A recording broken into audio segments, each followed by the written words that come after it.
ন্যায় বিচার আমরা সবাই চাই। যে ঘটনা ঘটেছে আরজি করে, যে মৃত্যু ভয়ঙ্কর কুৎসিত, 24 ঘন্টার মধ্যে কলকাতা পুলিশ অ্যারেস্ট করেছে, এখন সিবিআই এর হাতে মামলা সুপ্রিম কোর্টে, এবং আমরা সবাই চাইছি তার দ্রুত ফয়সালা হোক।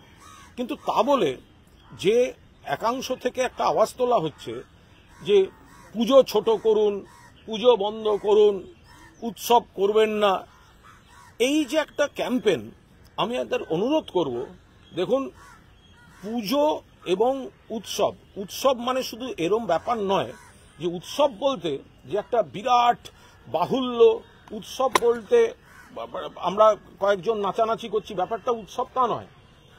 সমাজের গরিবতম মানুষের হাতে যদি একটা রোজগার পৌঁছে যায়, তাদের বাড়িতে যে হাসি মুখটা সবার থাকে, সেটাকেই আমরা উৎসবের আলো বলছি।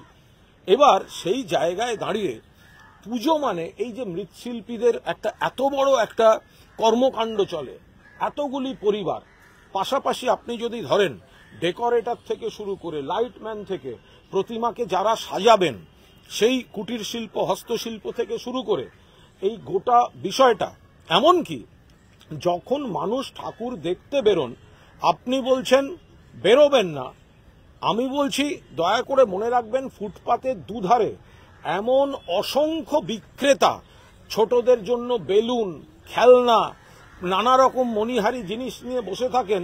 তারা পুজোর এই কদিন বাড়তি কিছু আয় করলে তাদের কয়েক মাস সংসারটা চলতে পারে। ফলে প্রতিবাদ, ন্যায় বিচার নিশ্চিতভাবে হোক, কিন্তু তার সঙ্গে পুজোটাও যথাযথভাবে করুন। সোশ্যাল মিডিয়ায় ঘুরছে এবার ঢাক বাজাবেন না। আপনারা জানেন হাজার পরিবার গ্রাম থেকে পুজোর সময় কলকাতায় শুধু ঢাক বাজাতে আসেন, অন্য সময় তারা হয়তো কৃষি কাজ করেন, তারা ঢাকটা বাজাতে আসেন। এই কদিন কলকাতায় থেকে সেই পরিবারগুলির একটা রোজগার হয়। আপনার আমার রাজনীতিতে জড়িয়ে তাদের এই রোজগারটা কেড়ে নেওয়ার কোনো অধিকার আপনার আমার কারুর নেই। যারা ধর্ষণ করেছে বা যে ধর্ষণ করেছে কলকাতা পুলিশ ধরেছে, সিবিআই এখনো একজনকেও অ্যারেস্ট করতে পারেনি, কেস মনিটর করছে সুপ্রিম কোর্ট। ফলে এই পরিস্থিতিতে দাঁড়িয়ে এমন কোনো প্রচার, এমন কোনো ক্যাম্পেইন আপনার আমার রাজনীতির স্বার্থে হওয়া উচিত নয়, যাতে বৃহত্তর সমাজের যারা শ্রমজীবী এবং এর জন্য থাকেন, এই আয়ের জন্য, রোজগারের জন্য এই মরশুমটার দিকে তাকিয়ে থাকেন, তাদের কোনো অবস্থায় বঞ্চিত করাটা কোনো অবস্থায় ঠিক নয়। যারা পোস্ট করছেন উৎসবে নেই, তারাই আবার পোস্ট করছেন তাদের অভিনয় করা সিনেমা দেখুন, তাদের অভিনয় করা নাটক দেখুন।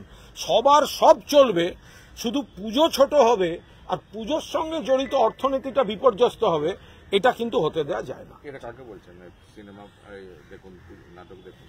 আমি সকলকে বলছি যে বিভিন্ন পেশার যারা বলছেন যে পুজো ছোট করুন, পুজোর আনুষঙ্গিক বিষয় ছোট করুন, এই প্রত্যেকটা আনুষঙ্গিক বিষয়ের সঙ্গে কোনো না কোনো সেক্টরের কর্মসংস্থান জড়িত।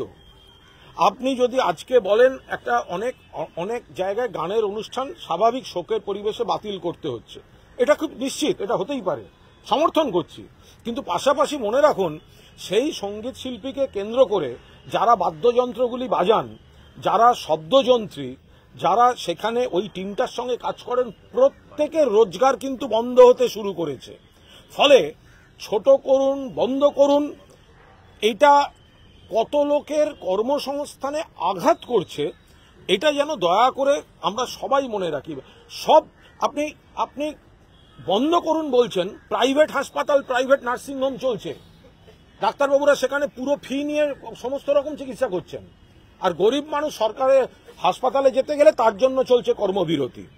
আপনি উৎসব ছোট করতে বলছেন, ভিড়ে ঠাকুর দেখতে যাবেন না বলছেন, যতগুলি রেস্তোরাঁ বা অন্যান্য দোকান করোনার সময় যে তাদের একটা ভাঁটার টান চলে এসেছিল, কত কর্মচ্যুতি ঘটেছিল, ছাঁটাই করতে হয়েছিল, কারণ বিক্রি নেই, কর্মী রাখতে পারছে না। তো আমরা এই জায়গায় দাঁড়িয়ে এই সংকোচন করতে গিয়ে সমস্ত কর্মসংস্থান এবং মানুষের আয়ের উপর যেন কোনোভাবে কোনো হাত না পড়ে।